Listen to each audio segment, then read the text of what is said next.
Hello दोस्तों, कैसे हो सब लोग। आई होप सब लोग अच्छे होंगे। मैं पुरुषोत्तम के आप सभी का स्वागत करता हूं आपके अपने चैनल एकलव्य एकेडमी जेएमडी में। तो दोस्तों, आज हम पढ़ने वाले हैं क्लास 10th के साइंस सब्जेक्ट के फर्स्ट चैप्टर रासायनिक अभिक्रिया एवं समीकरण। ठीक है दोस्तों, तो आज हम पढ़ने वाले हैं साइंस के बहुत ही मज़ेदार चैप्टर या टॉपिक रासायनिक समीकरण, रासायनिक अभिक्रिया एवं समीकरण। ठीक है दोस्तों, तो क्लास स्टार्ट करने से पहले जो बच्चे पहली बार इस वीडियो को देख रहे हैं वे प्लीज़ चैनल को सब्सक्राइब करें और वीडियो को ज़्यादा से ज़्यादा अपने फ्रेंड सर्कल में शेयर करें। ठीक है दोस्तों, तो आज के मज़ेदार टॉपिक को हम स्टार्ट करते हैं दोस्तों एक मोटिवेशनल कोट के साथ में। मंजिल उन्हीं को मिलती है जिनके हौसलों में जान होती है। मंजिल उन्हीं को मिलती है जिनके हौसलों में जान होती है। पंख से कुछ नहीं होता, हौसले से उड़ान होती है। दोस्तों, अगर जिन बच्चों का अगर सपना होगा कि क्लास 10th में हम टॉप करेंगे, उन बच्चों से मैं ये कहना चाहूँगा दोस्तों कि आप लोग ये मत सोचो कि हम कह दिए कि हम क्लास 10th में टॉप कर देंगे, तो कुछ नहीं होने वाला दोस्तों। जब तक आप मेहनत नहीं करोगे तो कुछ नहीं होने वाला। ठीक है, तो आप लोग मेहनत करने लग जाओ दोस्तों। ठीक है दोस्तों, तो सबसे पहले हमारे पास में रासायनिक अभिक्रिया एवं समीकरण में सबसे पहले दिया है, पढ़ेंगे हम रासायनिक अभिक्रिया कि रासायनिक अभिक्रिया होती क्या है, इनको समझते हैं। ठीक है दोस्तों, तो हमारे चारों ओर अनेक परिवर्तन घटित होते रहते हैं जो पदार्थों के रासायनिक संगठन व गुणों को परिवर्तित करते हैं। ऐसे परिवर्तनों को अभिक्रिया कहते हैं। ठीक है, तो यहाँ पर दोस्तों, यहाँ पर अगर हम देखेंगे हमारे चारों ओर हमारे एटमॉस्फेयर में अगर देखेंगे तो कई प्रकार के परिवर्तन घटित होते रहते हैं। ठीक है, जो पदार्थों के रासायनिक संगठन और उनके गुणों को परिवर्तित करते हैं। ऐसे परिवर्तनों को हम क्या बोलेंगे? अभिक्रिया। ठीक है, तो दोस्तों इसको हम एग्जाम्पल के थ्रू समझने की कोशिश करते हैं। तो सबसे पहले हम ले लेंगे शक्कर। ठीक है, शक्कर ले लेंगे, फिर हम थोड़ा सा नमक मिला लेंगे इसमें, नमक, फिर क्या मिला लेंगे इसमें? पानी। ठीक है, अब इस प्रकार से अब ये नया पदार्थ हमको मिलेगा जिसको हम बोलेंगे शरबत। क्या बोलेंगे? शरबत। ठीक है, इस प्रकार से शरबत, इस प्रकार से एक नया मिलेगा हमको जिसको हम बोलेंगे शरबत। ठीक है,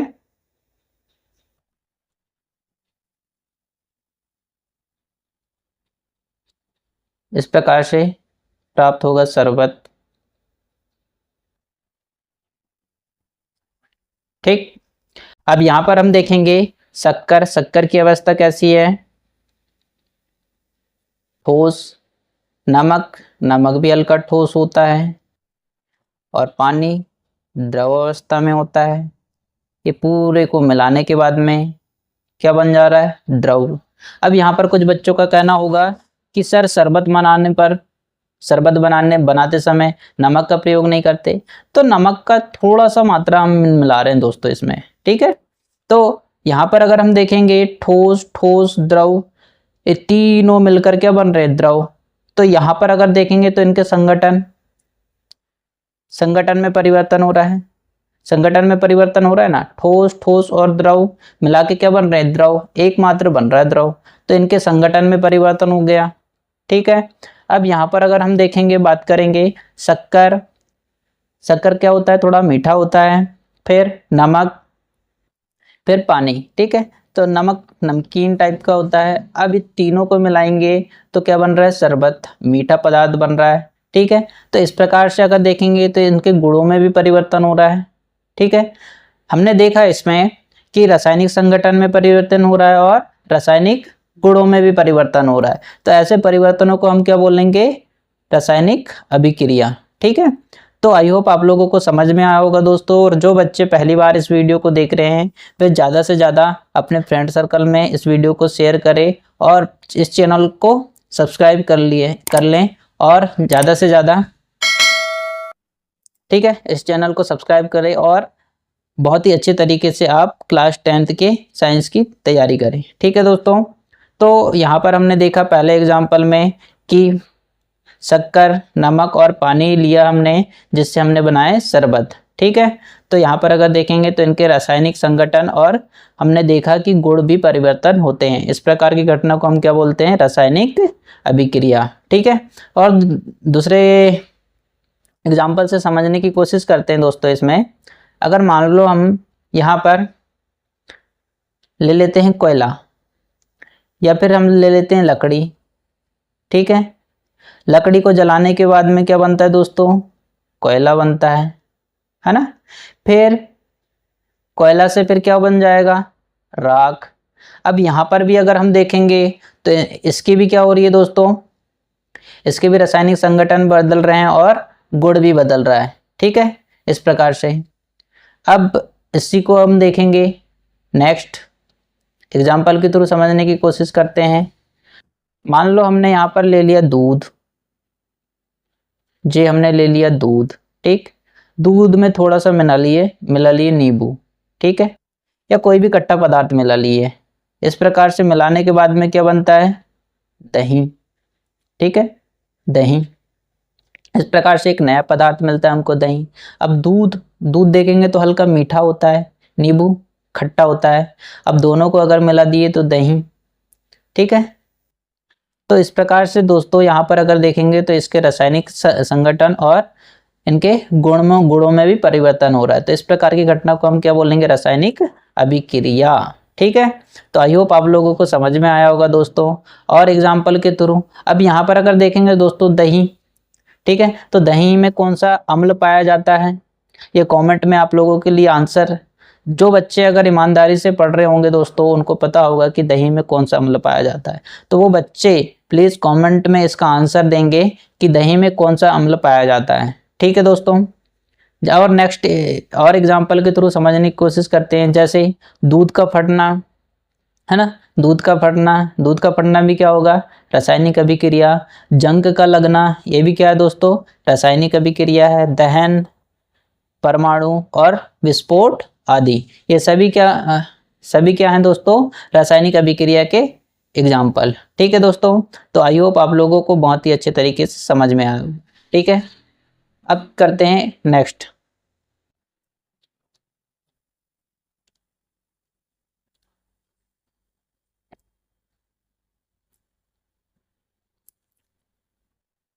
अब यहाँ पर हम देखेंगे दोस्तों रासायनिक अभिक्रिया में कि रासायनिक अभिक्रिया होती क्या है। ठीक है, तो यहाँ पर दोस्तों अगर मान लो इसको एग्जाम्पल के थ्रू समझें तो यहाँ पर दिया हुआ है कि वह अभिक्रिया जिसमें एक या एक से अधिक पदार्थ मिलकर नए पदार्थ का निर्माण करते हैं उसे रासायनिक अभिक्रिया कहते हैं। जैसे मैग्नीशियम धातु को वायु में जलाने पर मैग्नीशियम ऑक्साइड का सफ़ेद चूर्ण प्राप्त होना। ठीक है, तो मान लो दोस्तों इसको एग्जाम्पल के थ्रू समझने की कोशिश करेंगे। तो मान लो हम एक मोमबत्ती ले लेंगे, मोमबत्ती। ठीक है, उसमें अगर मैग्नीशियम धातु को अगर हम जलाएंगे मोमबत्ती की सहायता से तो एक सफ़ेद चूर्ण प्राप्त होगा। ठीक है, सफ़ेद क्या होगा? हमें चूर्ण प्राप्त होगा, जिसको हम मैग्नीशियम ऑक्साइड बोलते हैं। ठीक है दोस्तों, मैग्नीशियम ऑक्साइड। अब यहाँ पर अगर देखेंगे तो मोमबत्ती की सहायता से हम मैग्नीशियम को जला रहे हैं। तो दोस्तों ये जल क्यों रहा है? किसके कारण से जल रहा है ना। तो यहाँ पर अगर देखेंगे तो वायु में जलाने के लिए। ठीक है, तो कोई भी पदार्थ अगर जलेगा तभी दोस्तों जब वहाँ पर ऑक्सीजन होगा। बिना ऑक्सीजन के कोई भी वस्तु या फिर कोई भी पदार्थ को हम नहीं जला पाएंगे। ठीक है, अगर जैसे मान लो एक मोमबत्ती ले लिए। ठीक है, मोमबत्ती जला हुआ मोमबत्ती ले लेंगे। ठीक है, अब उसको अगर हम एक कांच के गिलास से उसको ढक देंगे तो दोस्तों वह जलते रहेगा क्या? नहीं, वह बुझ जाएगा। ठीक है, वह क्या हो जाएगा? बुझ जाएगा, है ना। तो क्यों बुझेगा? क्योंकि वहां पर वायु की उपस्थिति नहीं होगी, जिसके कारण से वह वस्तु बुझ जाएगी। तो किसी भी वस्तु को जलाने के लिए किसकी आवश्यकता होती है? वायु की आवश्यकता होती है। ठीक है, तो यहाँ पर हमने बहुत ही अच्छे तरीके से समझा कि रासायनिक अभिक्रिया किसको बोलते हैं। ठीक है, रासायनिक अभिक्रिया जिसमें एक या एक से अधिक पदार्थ मिलकर एक नए पदार्थ का निर्माण करेंगे, उसको हम क्या बोलेंगे? रासायनिक अभिक्रिया। ठीक है, तो इसको देखेंगे मैग्नीशियम, तो यहाँ पर अगर देखेंगे तो Mg, ठीक है, Mg को हम वायु की उपस्थिति में O2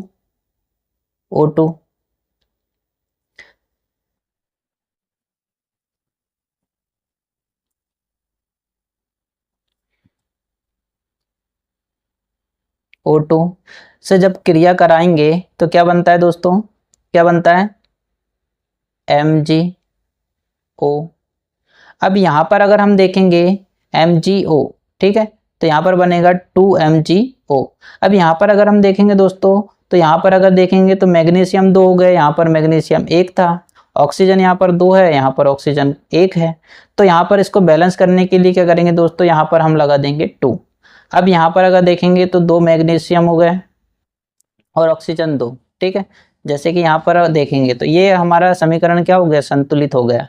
ठीक है, इस प्रकार से हमारा समीकरण क्या हो गया? संतुलित हो गया। ठीक है, तो ये क्या है दोस्तों? मैग्नीशियम को वायु से जब हम क्रिया कराएंगे मैग्नीशियम की, तो क्या बनेगा? Magnesium oxide. ठीक है, तो इस प्रकार से हम रासायनिक अभिक्रिया को समझे। अब करते हैं नेक्स्ट। यहाँ पर हम देखेंगे रासायनिक समीकरण। अभी हमने पढ़े रासायनिक अभिक्रिया, रासायनिक अभिक्रिया किसको बोलते हैं? अब पढ़ेंगे हम रासायनिक समीकरण। ठीक है, तो रासायनिक समीकरण हम किसको बोलेंगे? तो रासायनिक समीकरण तो किसी रासायनिक अभिक्रिया में भाग लेने वाले पदार्थों को सूत्र द्वारा प्रदर्शित करना रासायनिक अभिक्रिया कहलाता है। ठीक है, किसी रासायनिक अभिक्रिया में भाग लेने वाले, मान लो कोई भी रासायनिक अभिक्रिया है जिसमें भाग लेने वाले पदार्थों को सूत्र के द्वारा लिखते हैं, उनके नाम के अलावा दोस्तों उनके फॉर्मूले के रूप में अगर लिखते हैं तो उसी को हम क्या बोलेंगे? रासायनिक समीकरण बोलते हैं। ठीक है, तो रासायनिक अभिक्रिया में भाग लेने वाले पदार्थों को क्या बोलते हैं? अभिकारक, तथा बनने वाले पदार्थ को क्या बोलेंगे हम? उत्पाद कहा जाता है। ठीक है, तो यहाँ पर अगर देखेंगे दोस्तों रासायनिक समीकरण में, ठीक है, तो यहाँ पर अगर हम देखेंगे इसमें, अगर मान लो हमारे पास में एग्जाम्पल के थ्रू इसको समझने की कोशिश करते हैं। ठीक है दोस्तों, अब यहाँ पर हमारे पास में है पहला एग्जाम्पल 2Mg प्लस O2 से जब क्रिया कराएंगे तो क्या बनेगा? 2MgO। ठीक है, जब मैग्नीशियम ऑक्साइड की क्रिया जब वायु से कराएंगे, ठीक है, ऑक्सीजन से कराएंगे तो क्या बनता है? 2MgO, मैग्नीशियम ऑक्साइड का निर्माण होता है। ठीक है, तो यहाँ पर अगर हम देखेंगे दोस्तों, तो यहाँ पर हमने क्या लिखा कि मैग्नीशियम ऑक्साइड ना लिख के हमने क्या लिखे दोस्तों? फॉर्मूला, सूत्र के रूप में लिखे हमने। ठीक है, सूत्र के रूप में हमने लिखे और द्रव्यमान के रूप में लिखे, है ना। तो इसी को हम क्या बोलेंगे दोस्तों? रासायनिक समीकरण। ठीक है, रासायनिक समीकरण हम किसको बोलेंगे? रासायनिक समीकरण वह अभिक्रिया है, अभिक्रिया में भाग लेने वाले पदार्थों को सूत्र द्वारा प्रदर्शित करना ही रासायनिक समीकरण कहलाता है। ठीक है, तो यहाँ पर अब हमने समझा रासायनिक समीकरण। और यहाँ पर अगर देखेंगे दोस्तों, अब यहाँ पर अभिक्रिया में भाग लेने वाले पदार्थों को क्या बोलते हैं?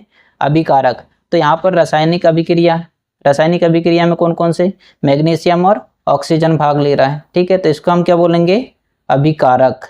ठीक है, क्या बोलेंगे? अभिकारक। ठीक है, अभिकारक। अब रासायनिक अभिक्रिया में भाग लेने वाले पदार्थों को हम बोलते हैं अभिकारक, और अभिकारक के बाद में जब क्रिया करके जो पदार्थ बनता है उसको हम क्या बोलेंगे दोस्तों? उत्पाद। ठीक, उसको क्या बोलेंगे हम? उत्पाद बोलेंगे। ठीक है, तो यहाँ पर हमने बहुत ही अच्छी तरीके से समझा कि रासायनिक अभिक्रिया में भाग लेने वाले पदार्थों को हम अभिकारक बोलेंगे, और अभिक्रिया होने के बाद में जो नया पदार्थ बनता है उसको हम क्या बोलते हैं? उत्पाद बोलते हैं। ठीक है, तो आई होप आप लोगों को बहुत ही अच्छे तरीके से समझ में आया होगा रासायनिक समीकरण हम किसको बोलेंगे। ठीक है, अब करते हैं नेक्स्ट। अब देखेंगे दोस्तों कि रासायनिक समीकरण लिखने के नियम। जब रासायनिक समीकरण को हमको लिखना होता है तो हमें क्या क्या बातों को, किन किन बातों को याद रखना चाहिए। ठीक है, तो यहाँ पर देखेंगे पहला किन्हीं दो, अभी यहाँ पर अगर देखेंगे दोस्तों तो मिसप्रिंट हुआ है थोड़ा। ठीक है, तो ये अधिकारकों नहीं है, अभिकारकों है। ठीक है, तो किन्हीं दो अभिकारकों या उत्पादों के बीच सदैव चिन्ह लगाया जाता है। चिन्ह बोले तो दोस्तों कौन सा चिन्ह लगाया जाता है? प्लस का चिन्ह लगाया जाता है। किन्हीं दो अभिकारकों या उत्पाद, ठीक है, तो किन्हीं दो उत्पाद होंगे या फिर दो अभिकारक, उन दोनों के बीच में क्या लगाते हैं? चिन्ह प्लस का साइन लगाते हैं। ठीक है, तो मान लो यहाँ पर अगर देखेंगे दोस्तों, यहाँ पर एक पदार्थ है ए, ठीक है, और दूसरा पदार्थ है बी। ठीक है, इस प्रकार से है। अब ये क्रिया करके क्या बना रहा है दोस्तों?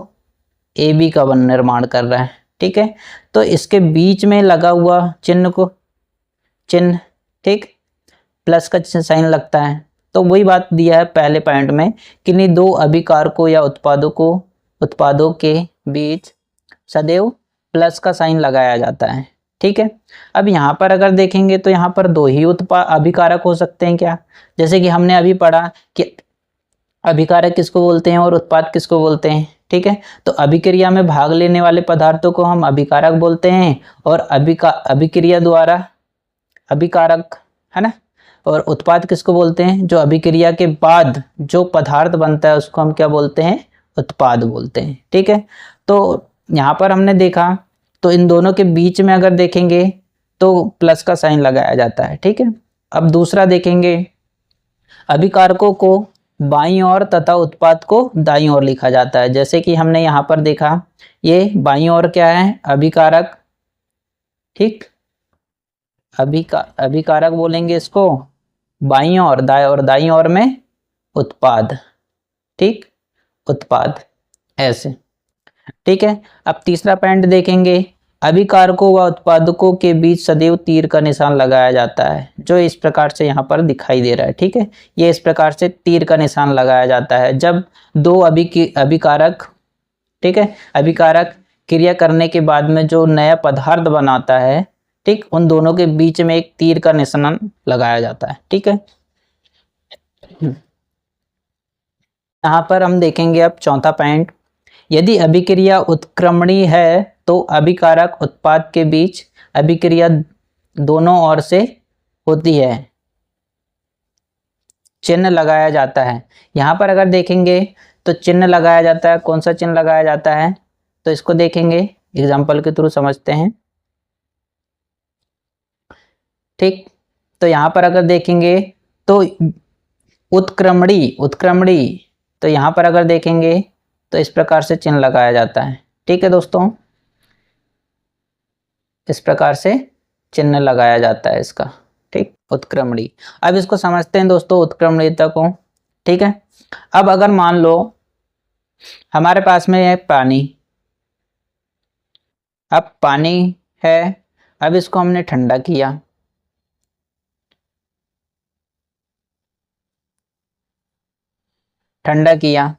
तो ठंडा करने के बाद में ये बन गया बर्फ। क्या बन गया? बर्फ। अब बर्फ बन गया, अब बर्फ बनने के बाद में हमने इसको गर्म किए, ठीक, तो वो पुनः पानी बन गया। कहने का मतलब है दोस्तों, उत्क्रमणीयता या फिर उत्क्रम हम किसको बोलेंगे? कि वह अभिक्रिया जो दोनों तरफ से हो उसको हम क्या बोलेंगे? उत्क्रमणीय अभिक्रिया। ठीक है, तो उत्क्रमणीय अभिक्रिया हम किसको बोलेंगे? वह अभिक्रिया जो दोनों तरफ से हो। पानी से बर्फ बना और बर्फ से फिर से पानी बन गया, तो उसी को हम क्या बोलेंगे? उत्क्रमणीयता का नियम, जो कि दोनों तरफ से हो रहा है ये अभिक्रिया। ठीक है, तो आई होप आप लोगों को समझ में आया होगा दोस्तों। अब करते हैं, आगे बढ़ते हैं। ठीक है,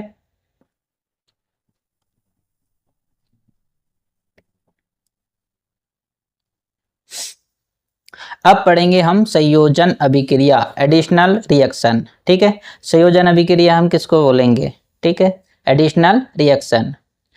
तो देखेंगे, जब दो या दो से अधिक पदार्थ संयोग करके एकल उत्पाद का निर्माण करते हैं तो ऐसी अभिक्रियाओं को हम क्या बोलेंगे?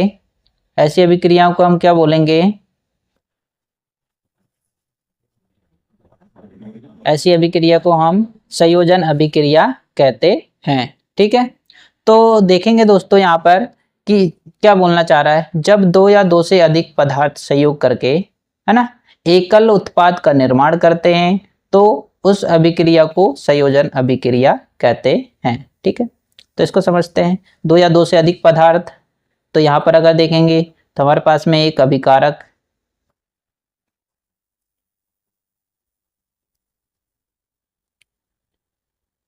ये है हमारे पास में एक अभिकारक,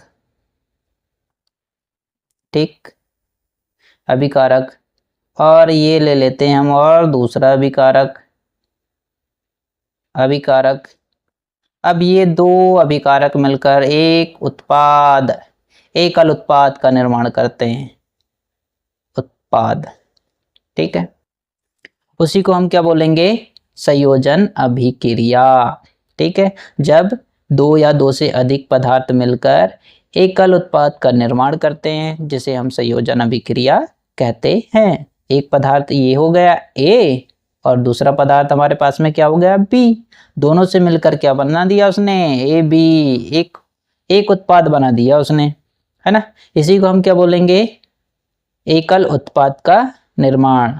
ठीक है, या फिर संयोजन अभिक्रिया।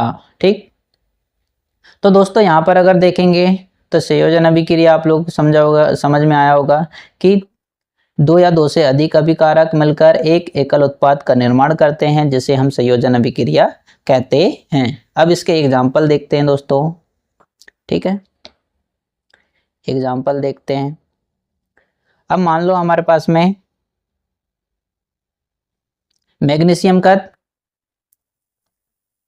मैग्नीशियम की उपस्थिति में, अब हम देखेंगे इसके एग्जाम्पल।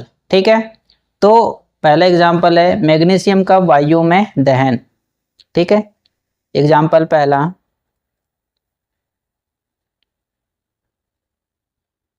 मैग्नीशियम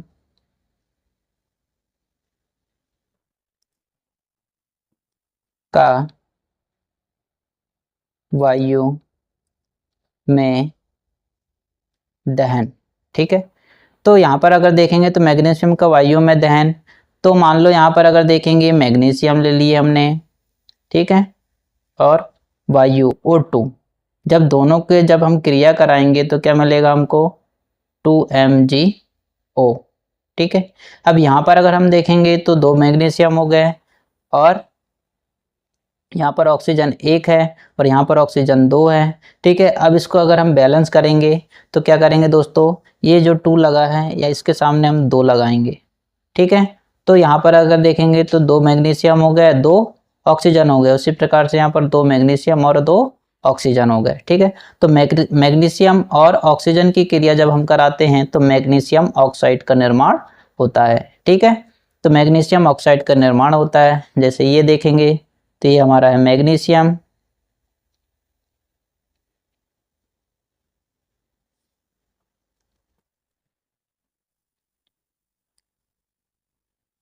ये हमारा हो गया मैग्नीशियम,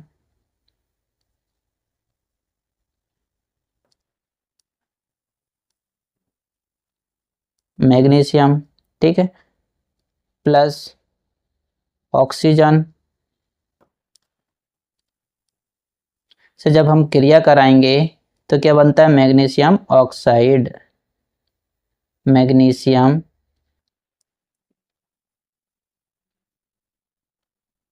मैग्नीशियम ऑक्साइड का निर्माण होता है। ठीक है, मैग्नीशियम ऑक्साइड का निर्माण होता है। ठीक है, ये हमारा हो गया पहला एग्जाम्पल। अब देखेंगे दूसरा एग्जाम्पल। ठीक है, इसी में हम दूसरा एग्जाम्पल देखेंगे। अगर मान लो कार्बन का वायु में दहन, एग्जाम्पल दूसरा,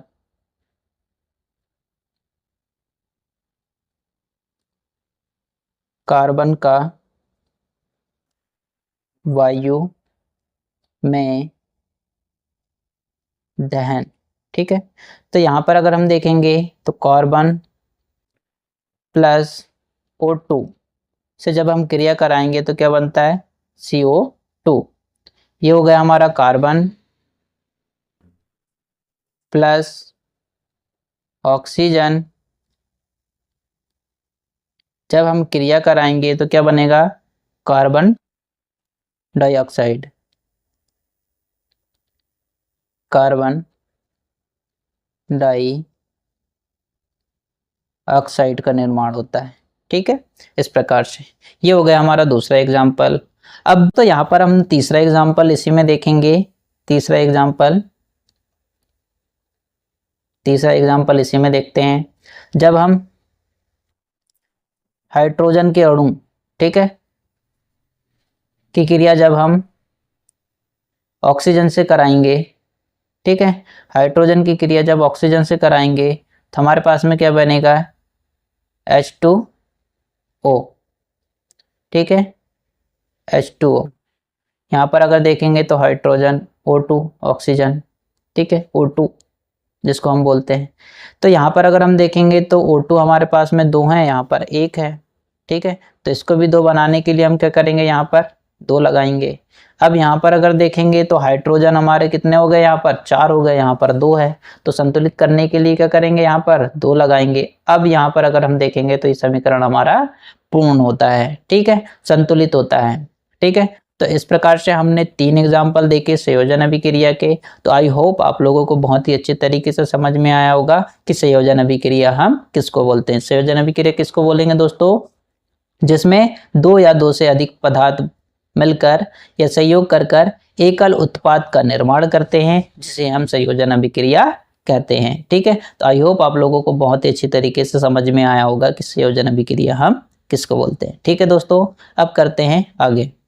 दोस्तों यहाँ पर देखेंगे कि कभी हमें ये भी पूछ सकता है दोस्तों कि किसी रासायनिक समीकरण को संतुलित करना क्यों आवश्यक होता है। जब हम कोई भी समीकरण है उसको हमको संतुलित करना क्यों आवश्यक होता है, हमें ये भी पूछ सकता है। ठीक है दोस्तों, या फिर सेकंड क्वेश्चन इसी में यही बन सकता है कि संतुलित रासायनिक समीकरण क्या है।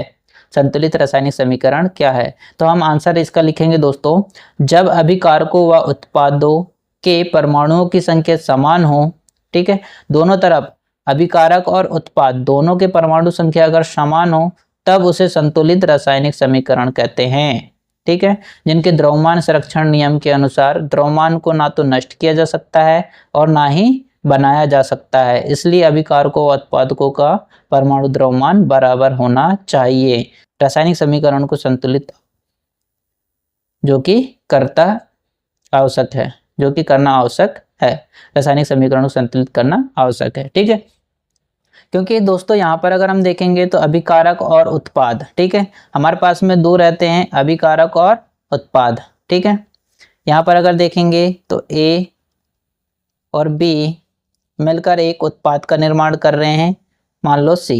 ठीक है, इस प्रकार से, तो इस प्रकार से यहाँ पर अगर देखेंगे तो अभिकारक, ठीक है, अभिकारक और उत्पाद दोनों के द्रव्यमान परमाणु संख्या समान होना चाहिए। अगर यहाँ पर अगर देखेंगे तो इनके परमाणु संख्या अगर 2 हैं तो यहाँ पर भी उत्पाद के भी परमाणु संख्या कितने होने चाहिए, 2, क्योंकि अभिकारकों से ही मिलकर उत्पाद का निर्माण होता है। ठीक है, तो दोनों का अगर बैलेंस अगर समान होगा तभी वह रासायनिक समीकरण को संतुलित कर पाएंगे हम।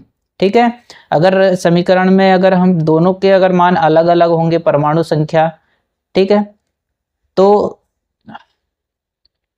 रासायनिक समीकरण को हम संतुलित कर नहीं सकते, क्योंकि यहाँ पर अगर देखेंगे तो इनके द्रव्यमान संरक्षण के नियम के अनुसार अगर हम देखेंगे तो द्रव्यमान को ना तो नष्ट किया जा सकता है और ना ही बनाया जा सकता है, इसलिए अभिकारकों व उत्पादकों का परमाणु द्रव्यमान बराबर होना चाहिए। ठीक है, तो अब देखते हैं नेक्स्ट इसमें